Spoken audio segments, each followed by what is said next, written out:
안녕하세요. 저는 30대 중반 시모와 남편의 추악한 계획을 알고 이혼하게 된 여자입니다. 남편을 지인들의 소개로 만나 평범한 연애 끝에 결혼까지 하게 된 특별한 것 없는 부부였어요. 그런 저희가 이혼을 하게 된 건 결혼한 지 2년도 채 되지 않았던 때로 이유는 시모와 남편에게 있었죠. 시모는 저희가 결혼할 당시부터 저를 탐탁지 않게 여겼는데 그 이유는 다름 아닌 친정이 시댁보다 부유하지 않다는 것 때문이었죠.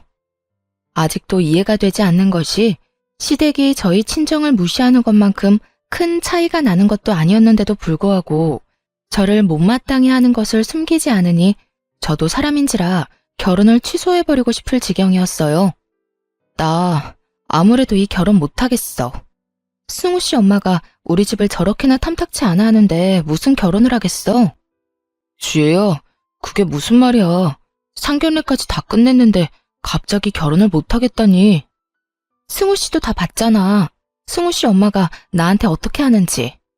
정말 이해가 안 되는 게 승우 씨 집이나 우리 집이나 가진 재산 차이가 그렇게 크지도 않은데 왜 승우 씨 엄마는 우리 집을 밥도 못 벌어먹고 사는 집 취급을 하는 거야? 난 이런 취급 받으면서 결혼할 생각도 없고 그런 취급 받으면서 평생 살 자신도 없어. 지혜야, 내가 대신 사과할게. 그런데 지혜야, 내가 너 평생 저런 소리 듣게 할 사람으로 보여?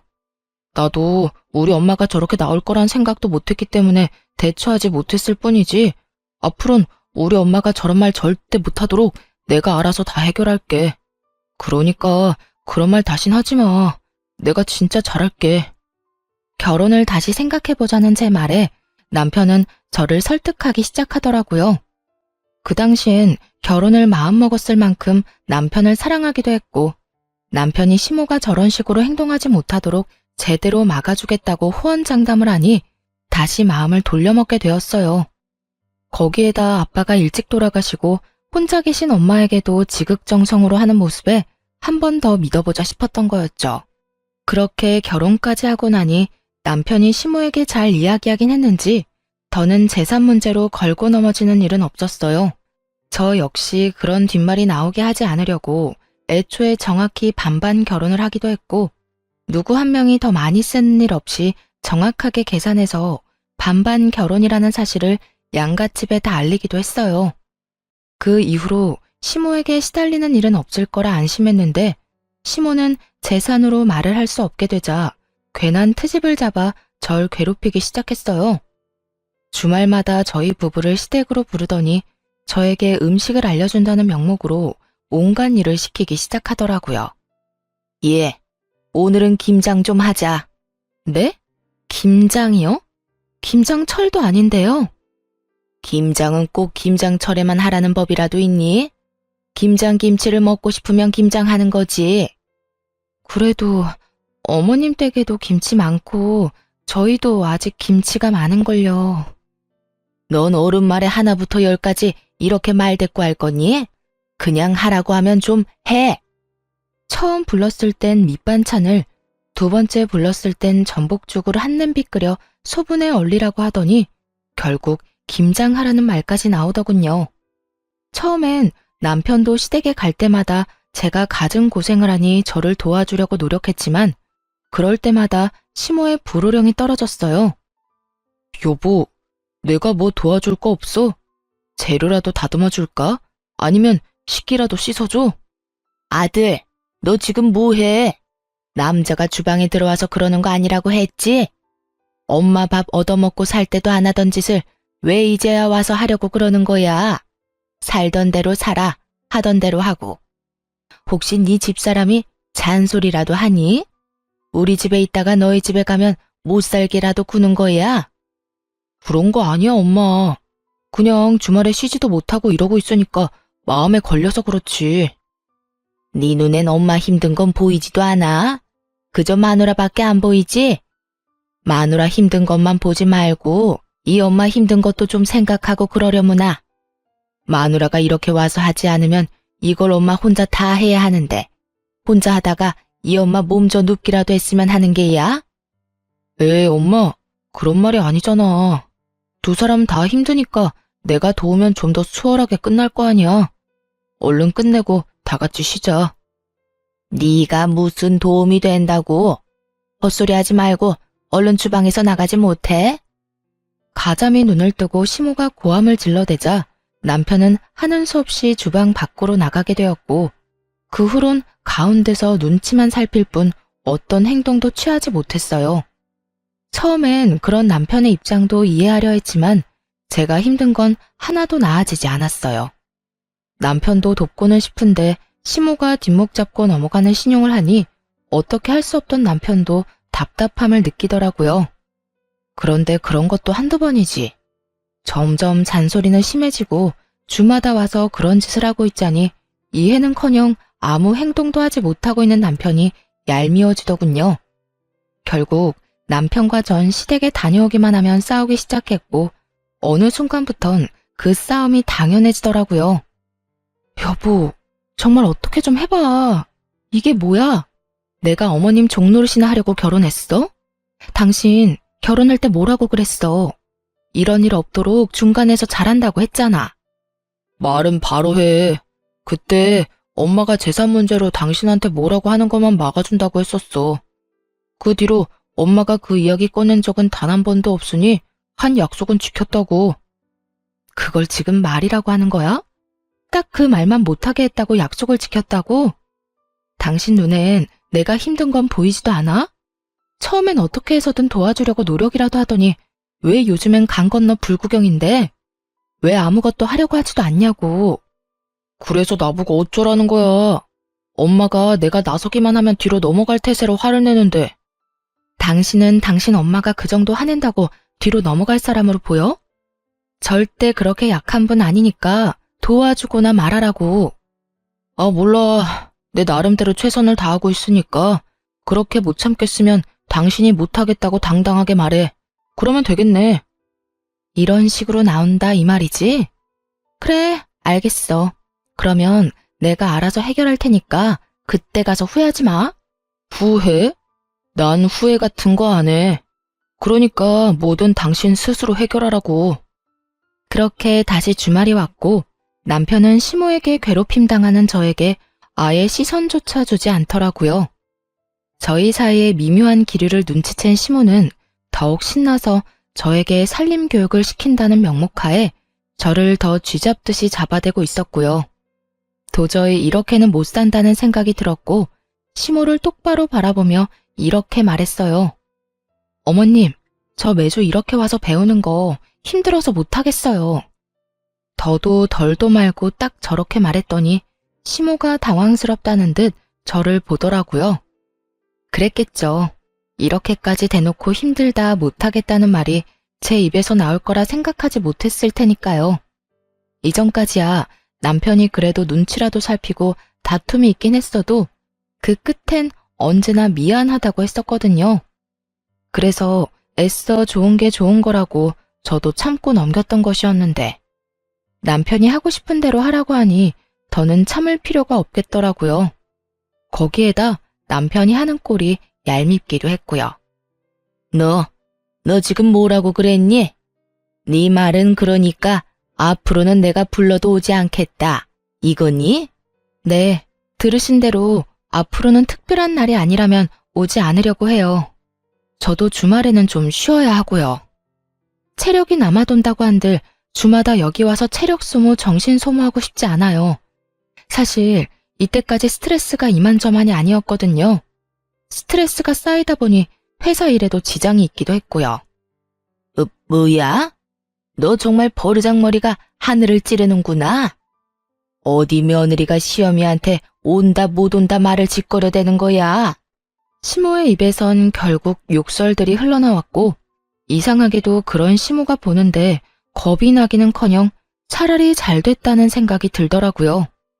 이렇게 틀어진 이상 오늘부터 더는 이 빌어먹을 시집자리도 그보다 더 꼴보기 싫은 시모도 더 이상 보지 않아도 된다는 생각이 들었기 때문이었겠죠.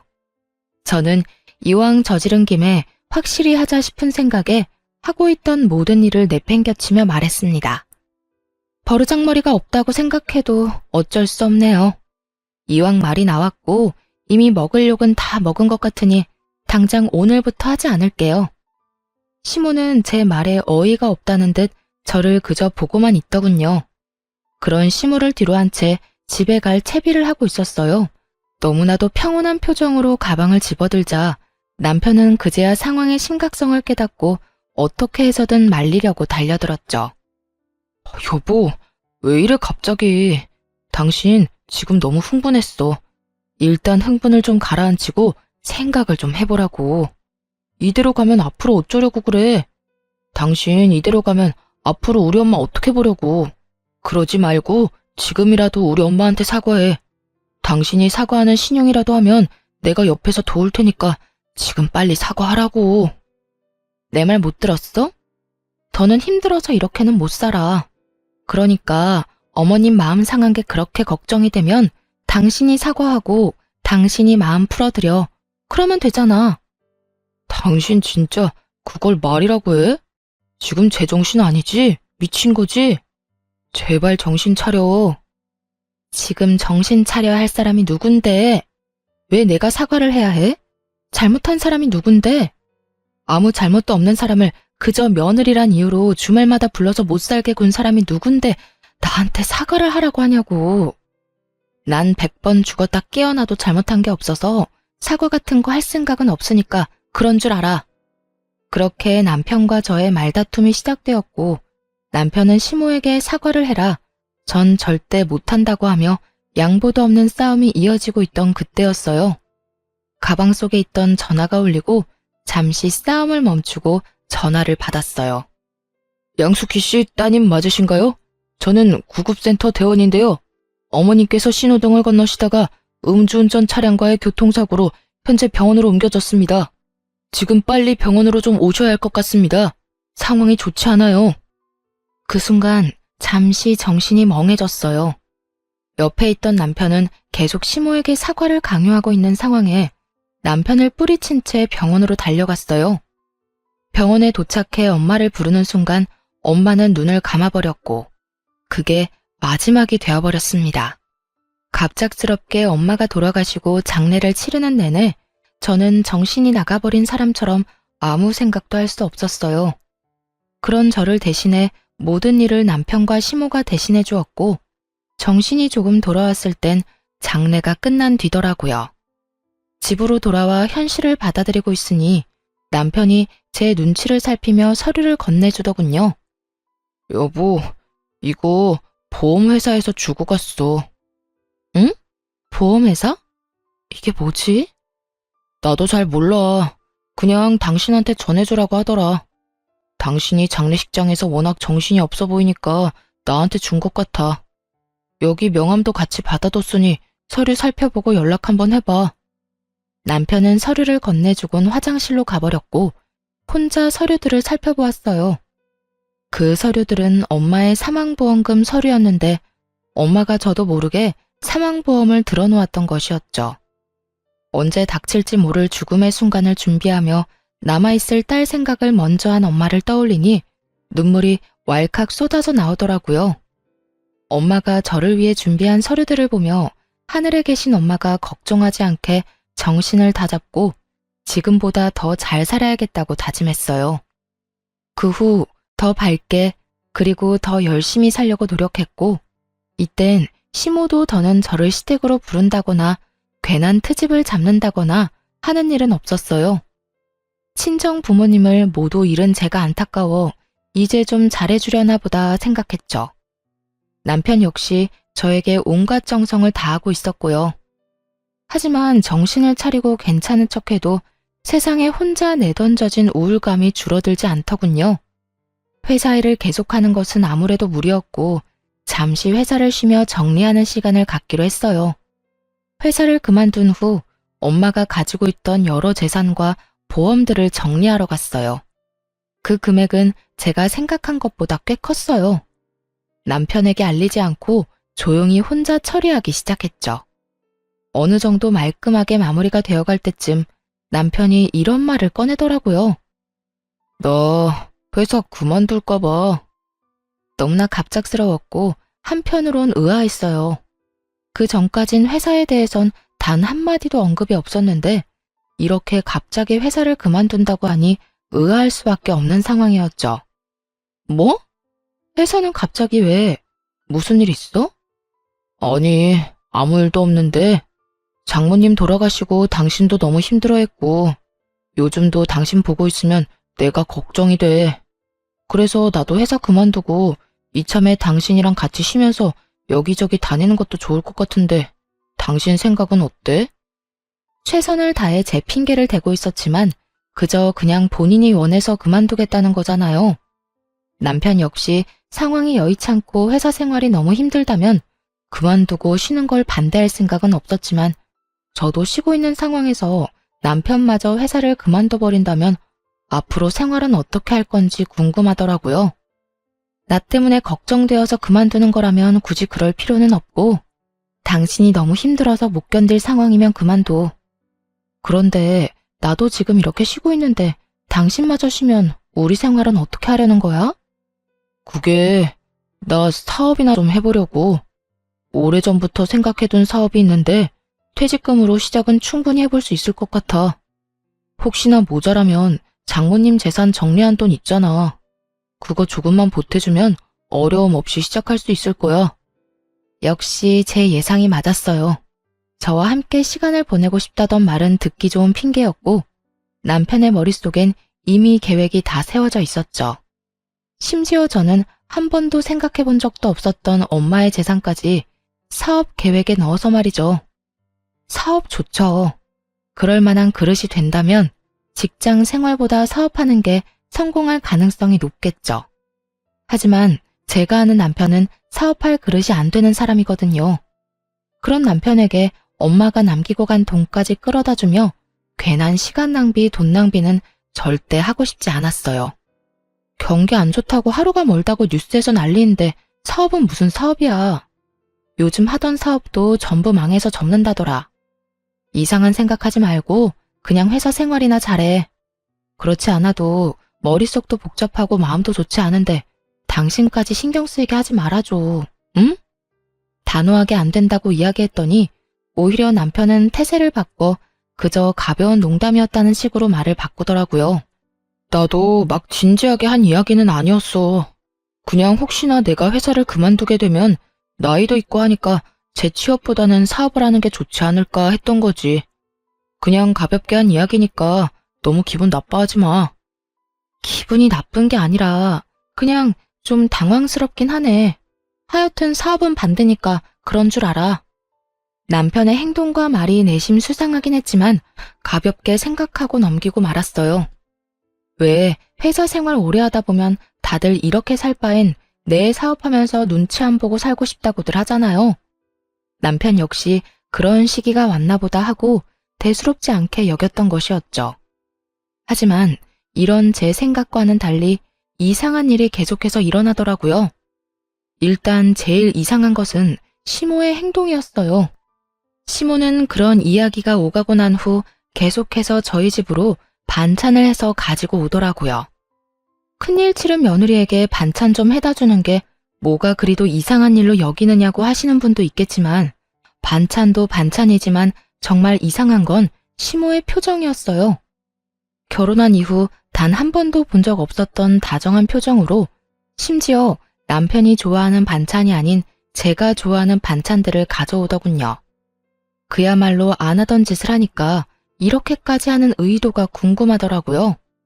아가, 여기 네가 좋아하는 숙주무침이랑 제첩국도 좀 해왔단다. 이 제첩 구하느라 내가 얼마나 고생했는지 몰라. 다음에 올 때 혹시 먹고 싶은 거 있니? 네 입맛에 당기는 걸로 해다 주마. 아, 아니에요. 이것만 해도 너무 감사한걸요. 앞으로는 고생스럽게 이렇게 안 해다 주셔도 돼요, 어머님. 고생스럽기는? 우리 며느리 잘 먹는 것만 봐도 내 배가 다 부른걸. 그러니까 혹시나 먹고 싶은 게 생기면 주저 말고 나한테 말하려무나. 네? 네, 감사합니다. 잘 먹을게요, 어머님. 무슨 직장 상사 비위 맞춰주듯 제 눈치를 살피더라고요. 그것뿐만이 아니었어요. 같이 밥을 먹다가 제가 뭔가를 흘리기라도 하면 바로 물티슈를 대령해주기도 했고, 어느 날은 아무 날도 아닌데 명품 가방부터 해서 제가 주로 쓰는 화장품까지 사다 주곤 하더라고요.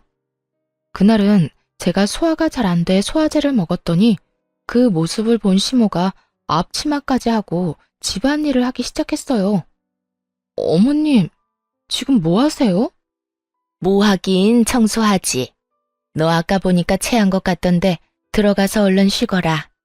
내가 청소 빨리 해두고 빨래도 해두마. 그러니까 집안일 신경 쓰지 말고 얼른 쉬어. 체했을 땐 푹 쉬는 게 최고야. 아니에요, 어머님.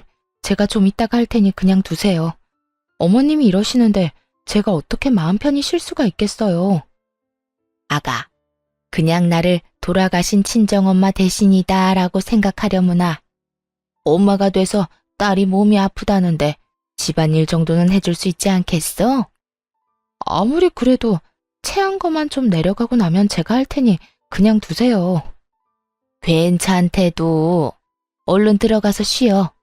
네가 계속 이러면 이 엄마 마음도 불편해. 호의가 계속될수록 고맙기는커녕 점점 더 불안해지기 시작했어요. 이런 저의 불안이 괜한 기우가 아니었다는 걸 알게 된 건 그로부터 얼마 지나지 않은 어느 날이었어요. 엄마가 돌아가시고 불면증이 심해지는 바람에 수면제를 처방받고 있었거든요. 그날도 수면제를 처방받을 겸 상담을 하러 간 날이었죠.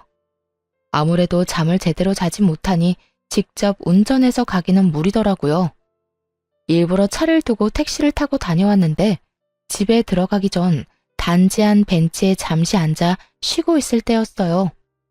뜬금없이 뒤쪽 분리수거장에서 남편과 시모의 목소리가 들려오는 게 아니겠어요? 원래도 목청이 큰 두 사람이었기에 굳이 얼굴을 확인할 필요도 없이 두 사람의 목소리란 걸 확신할 수 있었죠. 엄마, 이게 마지막이지? 더는 버릴 거 없지? 그래, 마지막이야. 이놈의 쓰레기랑 분리수거는 해도 해도 끝이 없니? 그래도 이렇게 다 해놓고 나니 집이 깨끗하더라. 그러니까 엄마 오늘 고생 많이 하셨어요. 그래도 엄마가 대청소 도와줘서 빠르게 끝낼 수 있었어.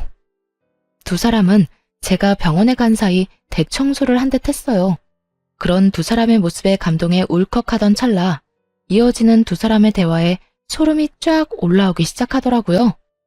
됐어. 어쨌든 네 집사람 모르긴 몰라도 집이 반짝반짝하다며 입이 귀에 걸릴 거다. 그런데 걔는 정말 잠만 안 와서 정신병원에 간 거 맞긴 한 게야? 혹시 그냥 미쳐버린 건 아니겠지? 요즘 왜 기분이 심하게 왔다 갔다 하잖니? 나도 그냥 그랬으면 차라리 좋을 것 같다니까. 그런데 안타깝게도 미친 건 아니고 그냥 수면제 처방받으러 갔어. 안타깝게도 집사람 아주 지극히 정상이야. 그 순간 두 사람의 대화를 듣고 있는데 정말 제가 미쳐버려 환청이 들리는 건가 싶었어요. 하지만 계속되는 잔인한 대화들은 환청이 아닌 분명한 현실이고 또 그들의 진짜 속내라는 걸 알 수 있었죠. 두 사람의 대화를 한마디도 놓치지 않으려 숨도 제대로 쉬지 않은 채 두 사람의 대화에 집중했어요. 아유, 도대체 이 고생은 언제까지 해야 하는 거니? 네 사업 자금은 아직 소식도 없니? 소식은 무슨, 아직 제대로 말도 못 꺼내봤어. 아직은 더럽고 치사해도 집사람 비 더 맞춰줘야 한다고. 저번에 사업 이야기 잠깐 꺼냈다가 제대로 말도 못하고 그 자리에서 퇴짜 맞았다니까. 두 번, 세 번 이야기 꺼낼 필요 없이 제대로 한몫 뜯어내려면 그 비위 잘 맞춰줘야 한다고. 아니, 도대체 사돈 죽고 물려받은 돈이 얼마나 되길래 그게 한몫이라는 말까지 나오는 거야? 도대체 얼마길래 우리가 이 고생까지 해야 하냔 말이야. 엄마, 가지고 있던 재산은 아무것도 아니야. 장모님이 글쎄 사망보험까지 들었더라니까. 그 보험금만 해도 꽤 된다고. 그러니까 엄마는 그냥 나 위한다고 생각하고 집사람한테 잘해줘. 남편이 정확한 금액을 대며 자랑하듯 말하자 화들짝 놀란 시모가 목소리까지 낮추며 말했어요. 그만큼이나 된다는 말이야? 그래, 알겠어. 우리 아들 위해서 이 엄마가 뭐든 해야지. 이 엄마만 믿어, 아들. 남편은 제가 한 번도 언급한 적 없었던 엄마의 재산 규모와 사망보험금까지 그 액수를 정확히 알고 있었어요. 그렇습니다. 남편은 몰래 제가 물려받을 재산을 조사했고 진작 사망보험금을 받는다는 사실도 알고 있었어요. 두 사람이 잘해주는 이유가 돈 때문이란 사실에 속이 쓰리더라고요. 저는 아무것도 모른 채 두 사람에게 속고 있었던 거였죠. 한참을 빛나는 꿈에 젖어있던 두 사람은 하하호호 웃으며 집으로 들어갔고 저는 넋이 나간 채 그저 멍하니 앉아있을 수밖에 없었어요. 엄마를 보는 슬픔도 아직 마음속에 남아있는데 믿었던 남편까지 제 뒤로 저런 계획이나 세우고 있다니 내 옆에 믿을 사람 하나 없다는 이 현실에 너무 절망적이었어요. 속이 텅 비는 느낌에 눈물조차 나오지 않았고 그저 그 상황을 최대한 냉정하게 받아들이려고 노력했던 것 같아요. 그렇게 한참 생각을 정리한 끝에 저는 이혼은 물론이며 복수까지 결심하게 되었습니다. 본격적으로 시모와 남편에게 잘 보일 기회를 주기로 했고 남편은 물론이고 시모까지 마음 먹고 부려먹기 시작했어요. 그렇게 제게 잘 보이고 싶다는데 마음껏 부려먹어줘야 제 복수는 물론이고 그들도 마음이 편하지 않겠어요? 어머님, 내일도 혹시 오실 건가요? 응, 너만 불편하지 않다면 이것저것 해서 오려고 하는데 혹시 너 내가 오는 거 불편하니? 아니요, 그런 게 아니라요. 요즘 저희 집에 자주 오시는데 힘들게 왔다 갔다 하지 마시고 그냥 주무시고 가시라고요. 그냥 저희 집에서 한동안 아예 지내셔도 되고요. 아예 시모와 함께 지내며 마음껏 부려먹기로 마음먹었고 이런 제 마음을 전혀 알지 못하는 시모는 제 말에 어린아이처럼 해맑게 웃으며 대답하더라고요. 정말? 정말 그래도 되니? 그렇지 않아도 여기랑 우리 집이랑 거리도 꽤 되는데 날마다 왔다 갔다 하기 힘들었는데 네가 그렇게 말해주면 나야 너무 좋지. 그러면 오늘부터 저희랑 그냥 지내시면서 집안일도 좀 도와주시고 저랑 말동무도 좀 해주세요. 그래, 집안일은 걱정도 하지 말려무나. 내가 날마다 맛있는 것도 해주고 청소도 깨끗하게 해줄 테니. 시모는 앞으로 어떤 일이 펼쳐질지 상상도 못한 채 저에게 모든 걸 다 해주겠다며 호언장담을 하더군요. 그런 시모의 말을 지키게 해주기 위해 저는 어떻게 했냐면요. 아주 밤낮 없이 식사를 요구했고 청소를 하게 만들었고 또 새벽엔 손이 많이 가는 음식이 먹고 싶다며 시모를 깨웠어요. 어머님, 저 지금 잔치국수가 너무 먹고 싶어요. 응? 지금 이 새벽에 말이냐?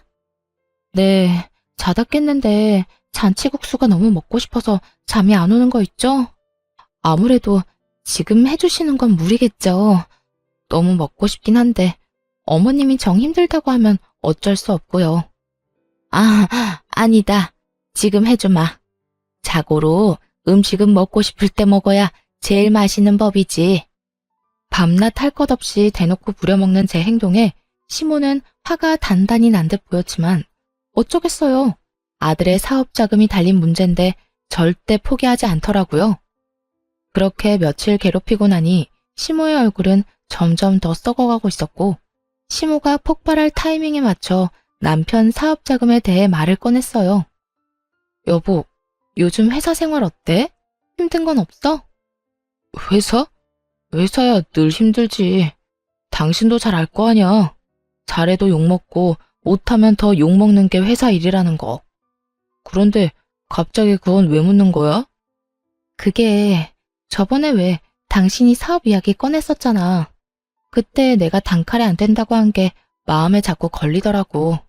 당신도 당신대로 힘들고 한참 생각해보고 그런 말을 꺼냈을 텐데 내 입장만 생각하고 거절부터 한 것 같아서 미안하기도 했고 말이야. 그래서 하는 말인데 아직도 사업 생각이 있는 거야?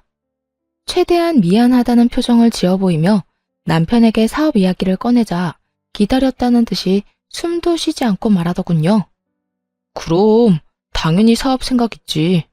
그때 당신한테 말을 못했는데 사실 구체적으로도 계획을 다 세워놨어.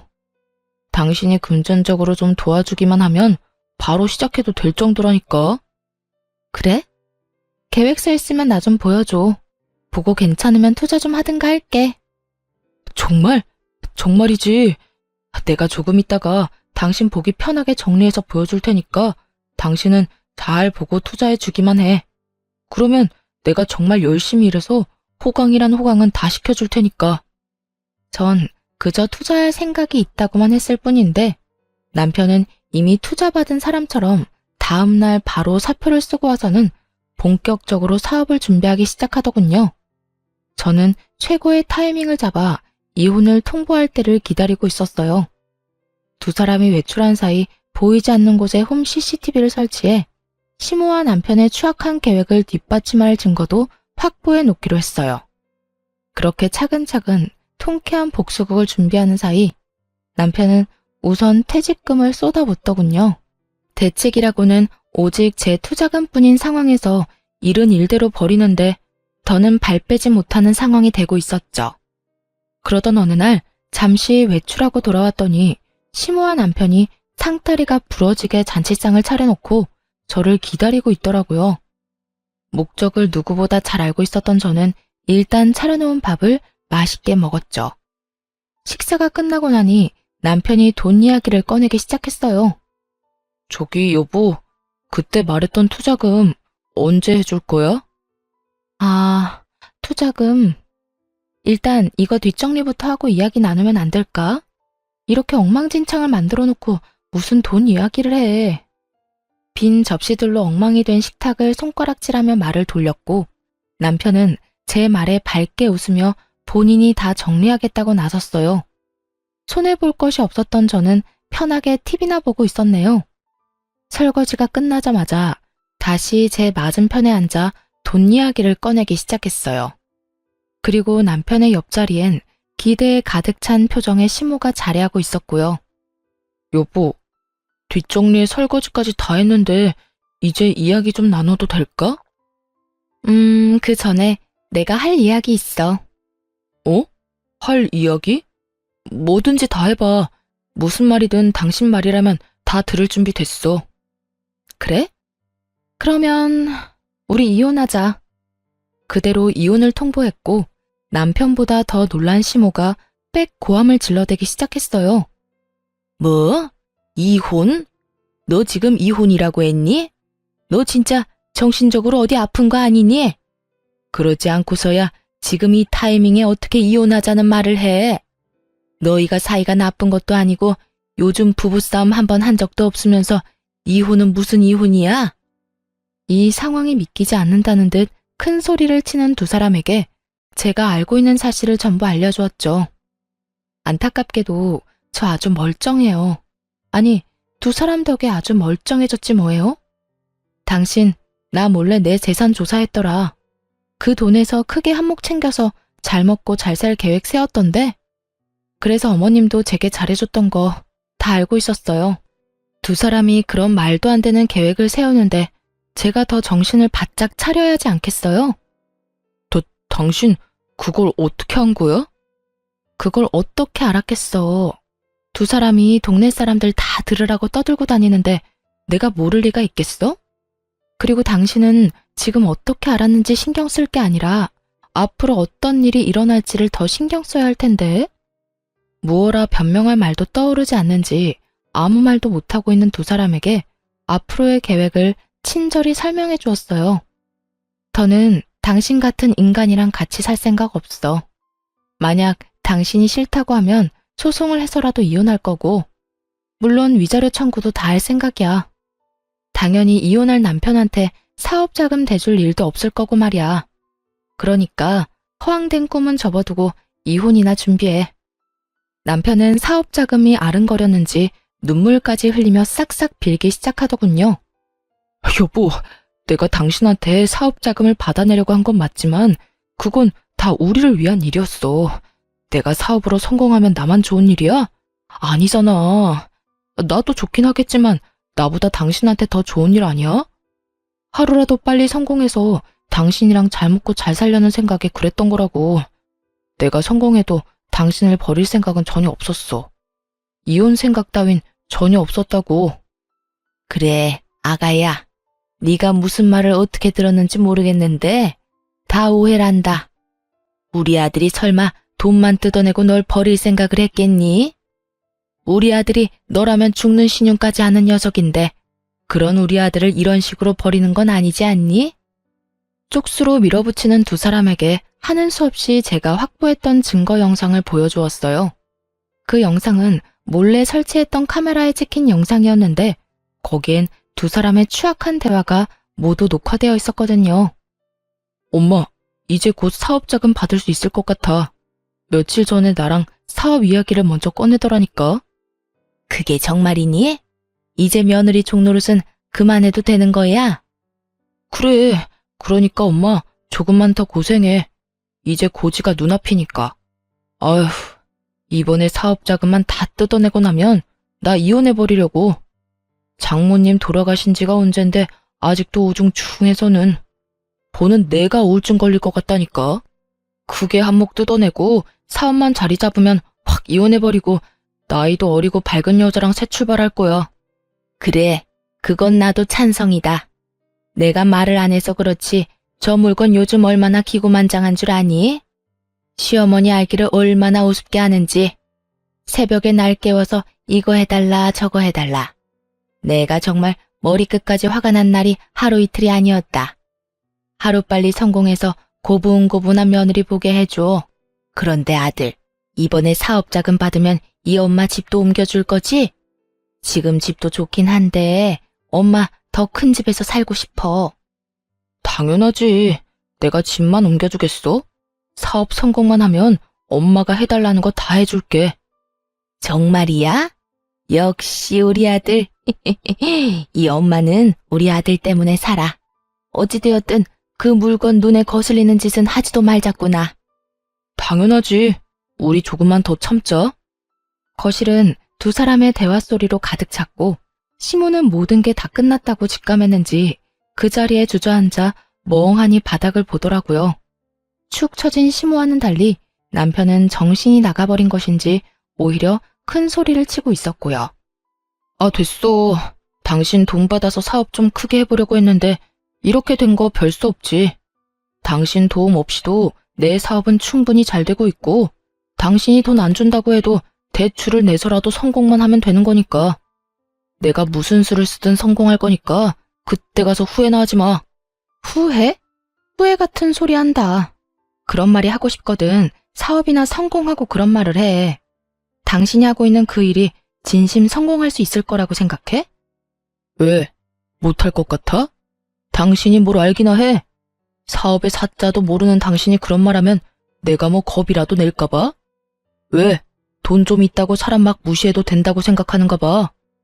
무시할 만하니까 무시하는 거야. 뭐 당신 돈 가지고 당신이 어떻게 하든 내가 상관할 바는 아니지. 어차피 이혼할 건데 뭐.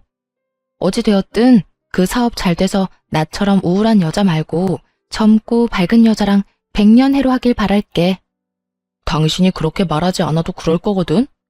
말이 나왔으니까 하는 말인데 당신 정말 우울해서 나도 이혼하고 싶었다고. 돈 받아낼 때까지 참고 살려고 했더니 이렇게 먼저 이혼해달라고 해서 고맙네. 그렇게 고마우면 위자료나 잘 준비해놔. 그때 가서 구질구질하게 못 준다고 매달리지 말고. 그까지 푼 돈 얼마든지 줄 테니까 청구나 해. 이혼도 질질 끌지 말고 빨리 해버리기 말이야. 다가올 미래도 모르는 남편은 큰 소리를 뻥뻥 치더군요. 한껏 비웃어주고 집을 나와버렸습니다. 이혼은 생각보다 더 순조롭게 진행되었고 두 사람에게 다 위자료를 받고 이혼을 할 수 있었죠. 그 후 전 남편의 사업은 말처럼 잘 되었냐고요? 전혀 잘 되지 않았어요. 전 남편의 말처럼 사업의 사자도 모르는 제가 봐도 전 남편이 구상하고 있던 사업은 허황된 꿈에 가까운 사업이었어요. 성공은커녕 돈만 버리는 허튼 짓에 가까웠죠. 그렇게 퇴직금뿐만 아니라 대출까지 내서 진행했던 사업을 최단 기간 시원하게 말아먹은 전 남편은 거기에서 포기하지 않고 또 사업을 한다고 시모 집까지 팔았다고 하더라고요. 그야말로 지독한 사업병에 걸려버린 거였죠. 하지만 사업에 관한 그 어떤 지식도 노하우도 없던 전 남편이 돈만 끌어다 붓는다고 한들 그 사업이 성공할 리는 없었죠. 끝끝내 여기저기 돈을 빌리고 다닌다는 소문을 들을 수 있었어요. 그리고 저에게 연락이 왔더라고요. 돈을 빌려달라고 말이죠. 정말 염치 없는 말인 거 잘 알고 있는데 혹시 나 돈 좀 빌려주면 안 될까? 내가 정말 사정이 너무 급해서 그래. 설마 했는데 돈을 구걸하는 연락을 하다니 정말 갈 때까지 갔구나 하는 생각이 들었어요. 전화 걸 때 누구한테 거는 전화인지는 똑바로 확인은 한 거지? 나 네 전 부인이야. 그냥 그저 아는 지인이 아니라고. 알고 있어. 내가 오죽 급했으면 당신한테 이런 연락을 했겠어. 나도 내가 얼마나 지금 한심하게 보일지는 잘 아는데 정말 너무 급해서 그래. 그러니까 나 돈 좀 빌려주라. 당신 나하고 우리 엄마한테 받은 위자료도 있고 장모님한테 물려받은 재산에다가 사망보험금도 있잖아. 너 진짜 제정신 아니구나. 내가 다른 돈도 아니고 우리 엄마 목숨값으로 널 도울 것 같아? 그리고 다른 돈도 똑같아. 너랑 네 엄마한테 받은 위자료는 말 그대로 네가 나한테 준 상처에 대한 대가인데 그 돈을 널 왜 주겠어? 너한테 10원짜리 한 푼 못 주니까 이딴 구걸 하지도 마. 여보, 그러지 말고 조금만, 아주 조금만 빌려주면 돼. 일단 급한 불은 꺼야 할 거 아니야. 이미 이리저리 빌려서 사업은 시작했는데 돈이 조금 모자라서 이때껏 투자했던 돈까지 다 날릴 상황이어서 그래. 그러니까 당신이 조금만, 아주 조금만 좀 빌려주라.